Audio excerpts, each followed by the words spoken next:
The following is a presentation of the Belly Up Sports Media Network. Yo, what's going on? Welcome again to the Athletic Asian Podcast. I'm your host, Nathan Nguyen. It's been a minute. Thanks for listening or watching, whether it's on YouTube or you're listening on Spotify or wherever you get your podcasts. We're available as we're part of the Belly Up Sports Network. So shout out to Belly Up Sports for always letting me have this podcast and letting me host it and have fun with it. It's been a minute since we had an episode released, and it's for good reason. For one, we're mostly a podcast that covers the NFL, and there hasn't been much NFL news recently until a few days ago. And we'll get to that specific topic in just a bit. But, a lot of NBA stuff going on. The play-in tournament, as I record this, is going on today between the Lakers, my Los Angeles Lakers, and the Minnesota Timberwolves. And then we have the Heat, Miami Heat to be exact, and the Atlanta Hawks battling in the play-in tournament. All four teams are either 7th or the 8th seed. And they're fighting their way to get that 7th spot in the NBA playoffs. So shout out to my Lakers. Hope they win it. And I predict for them to win because the Timberwolves are missing a few pieces like Rudy Gobert and Jaden McDaniels and whatnot. So hopefully the Lakers take care of business. And by the time we see each other or listen, or when you guys listen again, my Lakers are in the playoffs for sure. And that we're facing the Memphis Grizzlies in round 1. So hopefully that happens.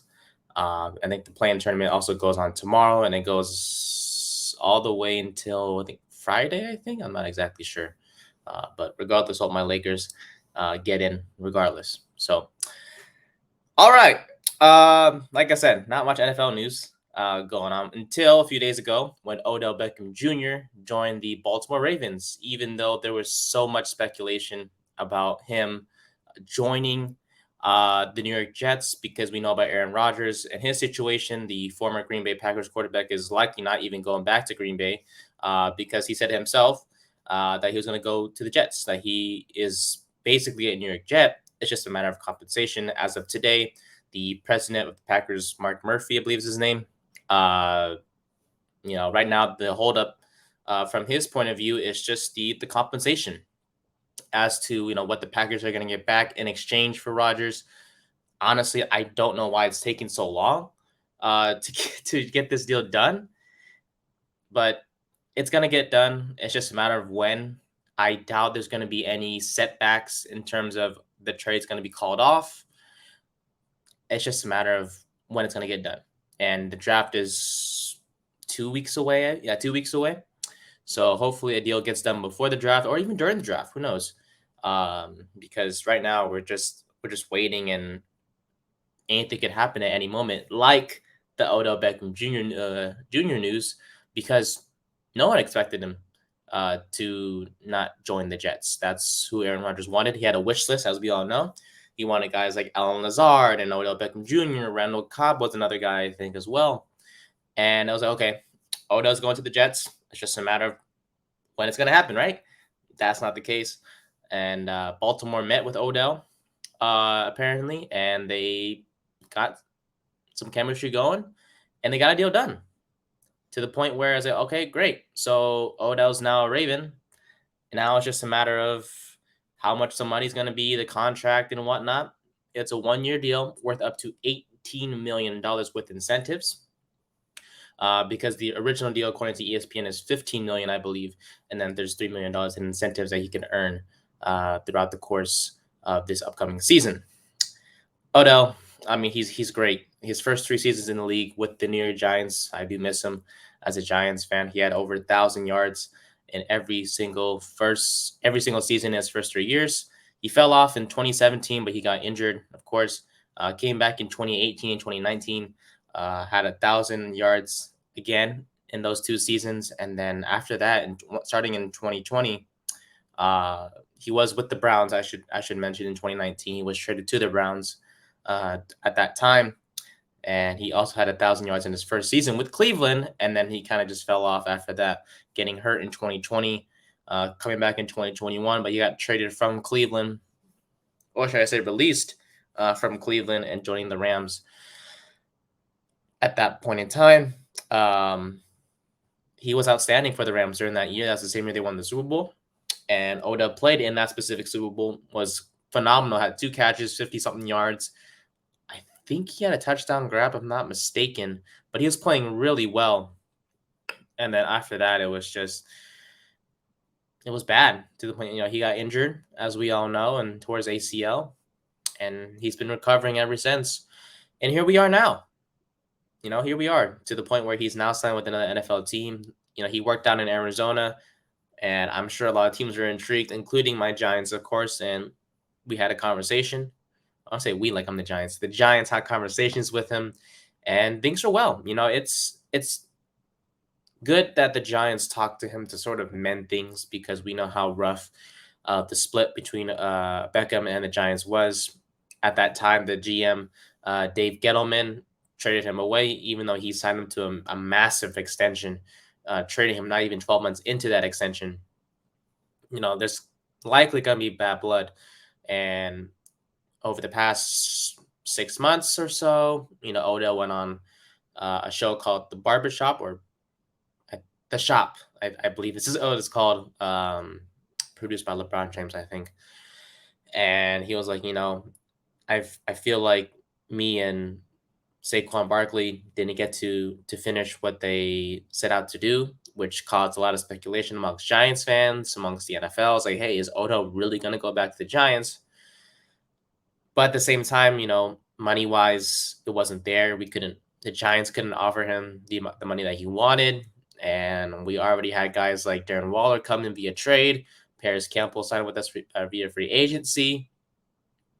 Isaiah Hodgins is still with the Giants. Sterling Shepard re-signed with the Giants. Darius Slayton re-signed with the Giants. Just a lot of guys either re-signed or the Giants got traded for, to the point where Odell wasn't really necessary with New York. So the Giants were pretty much off the radar. The Dallas Cowboys was another team that Odell was linked to, but they traded for Brandon Cooks, I believe, and that pretty much ended conversations there. You have, Cooks and CeeDee Lamb, who was once again going to be the number one guy with the Dallas Cowboys, and you also have Michael Gallup in the event that he stays healthy. And the Packers. Well, not the Packers. The Jets was the team as well, but then again, talks pretty much shut down when Odell signed with the Ravens. So 1 year, $18 million is pretty much the contract for Beckham Jr. And Ravens fans are excited. I don't blame you. You get a guy like Odell Beckham Jr. and you'd be excited. I'm excited for you. I'm excited to see Odell back on the field. I hope he stays healthy. Hasn't played a full 16-game season since 2019 when he was with the Browns. And Odell was 30 years old now. Man, time flies. I can't believe it that, it just seems like yesterday Odell was a rookie in the league, and now he's 30 years old. And it's crazy how not so much of his career, but recently his career has kind of, been just boring because of his injuries and whatnot. But luckily now he's okay. And I just hope he stays healthy, because us NFL fans, we want to see him on the field, because when he's healthy, he can produce. He can be your number one guy. We saw that so much in New York. We saw that at times in Cleveland. We saw that at times with the Rams when Cooper Kupp was getting covered, like double coverage and whatnot. And Odell was one-on-one with a corner. Matthew Stafford was able to find him and depend on him at times, especially in the Super Bowl before Odell went down. So what does this mean for Baltimore? That's the main topic of today. What does this mean for Baltimore? Because Odell's with the Ravens now, but he signed at a point where we still don't have a resolution for, is Lamar Jackson going to re-sign with the Ravens? That was my first thought about it when I wrote an article for Belly Up.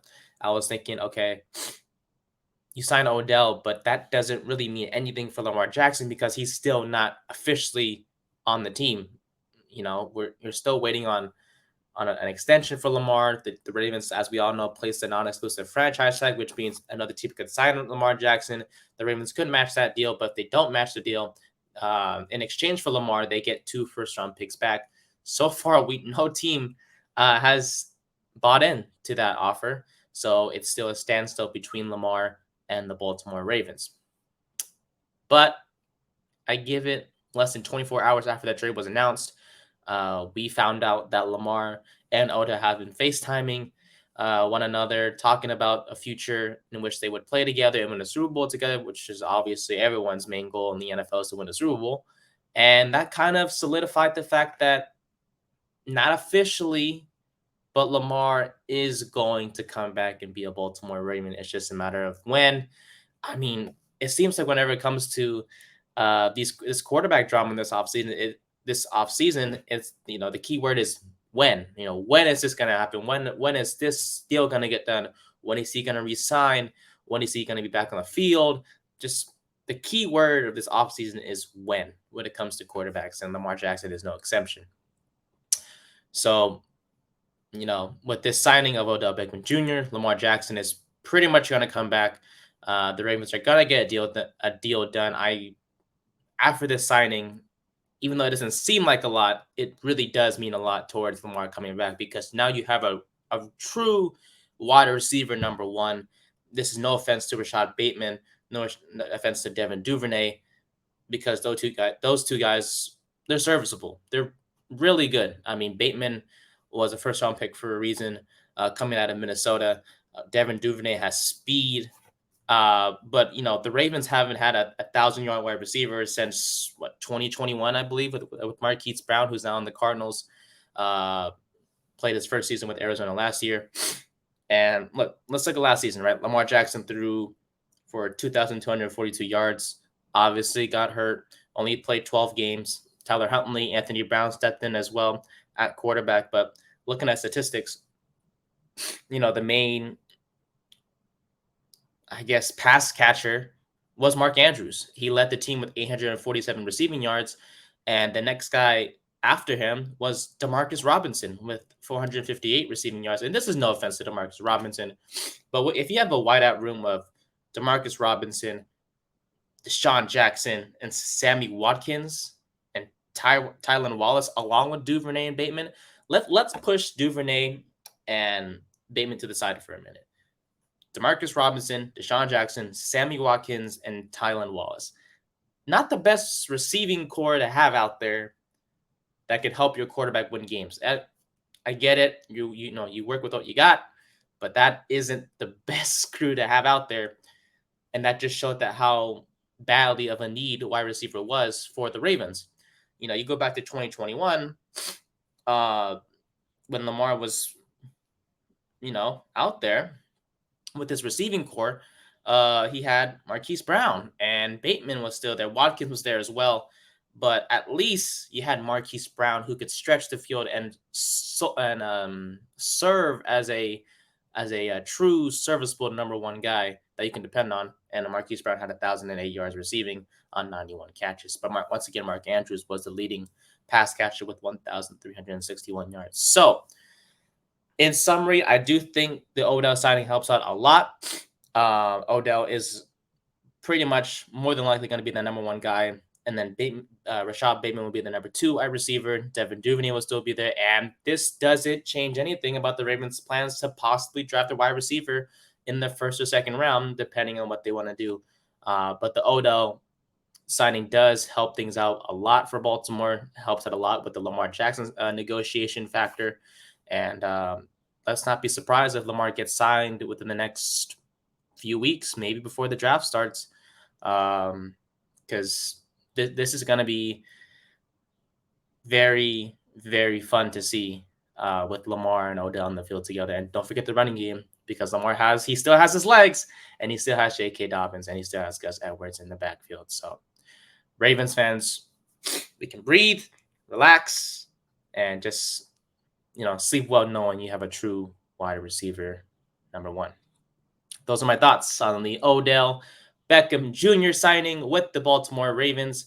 And from this point forward, we'll try to have episodes hopefully every day, Monday through Friday, maybe sometimes on the weekends, and we'll have podcast episodes be 15 minutes or less. That's our goal, because that's how we want to do things as of right now. I'm Nathan Nguyen. Thanks for listening or watching the Athletic Asian Podcast. I'll see you guys next time. Appreciate it.